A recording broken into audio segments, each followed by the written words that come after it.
My name is Roger Green. I'm a senior fellow for equity and democratic practice at the Du Bois Bunce Center, which is located at Medgar Evers College. So we had a discussion today talking about the challenges of building wealth within the African American community and try to make it clear that the problems that we're facing is not simply about the issue of income inequality, but it's about asset disparities, that the way that you build wealth within society today is by having broad-based control of property, land, stocks, bonds, things of that nature. And then we talked about the fact that we need a new political economy that democratizes the the economic institutions and businesses to enable workers to have more access to capital and also to property. In Brooklyn, we've launched what's called the Central Brooklyn Commonwealth Initiative, which we're doing in conjunction with two major unions, 1199 Health and Hospital Workers Union and New York State Nurses Association. And the idea is to create programs to build health and wealth, looking at the supply chain in New York City, where between the Greater New York Hospital Association, that's the league of all the hospitals, the voluntary private hospitals, and the Health and Hospitals Corporation, there is a supply chain of over $50 billion a year. We need the new regulatory policies from the city and state government to redirect these resources that come from our tax dollars back into our communities to enhance sustainable community economic development and to build generational wealth. We just finished a research study that we did in conjunction with MIT CoLab, where we interviewed a number of those constituents, over 600, in a qualitative analysis and community asset mapping in that area. The research study just came out the other day, and the findings are basically that people are scared. But they also have ideas, and one of the ideas that they propose is to address the whole issue of population displacement, or not gentrification, but we call pervasive racial resegregation of certain neighborhoods, that we need to control our land. And so we're proposing a community land and conservation trust, that any housing that's built should be built on a 99-year lease that's controlled by the community and organized labor in those communities where most of our folks are concentrated. And we could do that by creating, for instance, what's called limited equity co-ops, where everybody can have some aspect of equity in their homes, but also that it's controlled by the community. Then we talked about also creating a new electric grid. The Brownsville grid is about to be it is already dilapidated. There will be government investments in rebuilding it and private sector investments.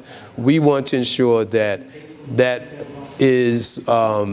energy grid is controlled by the community, again, in a limited equity co-op, placing it in the commons, and that it would be decentralized and renewable energy that also will help our health, because if we reduce pollutants that comes from the carbon footprint, that also will impact our health. So that way we create an opportunity to build both health and wealth. And then finally, one of the things that's happening in Brownsville with the existing housing, there are a lot of respiratory illnesses that exist because of mold infestation, mildew, pestilence.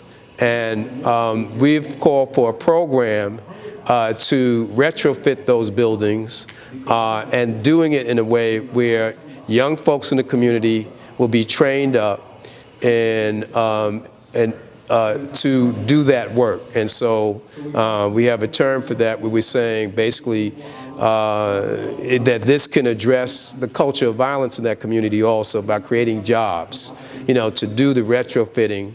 And then that addresses the healthcare crisis and the housing crisis. And so, we have a program that we're pushing we're just saying our slogan is we need a program where we can exchange killing guns for construction guns, so that's where we're at. We've got to create institutions that enable us to control the labor market in our communities, and that means, in our humble opinion, working with a union like 1199 and creating a new construction model with them within the healthcare industry linked to these proposed health enterprise zones.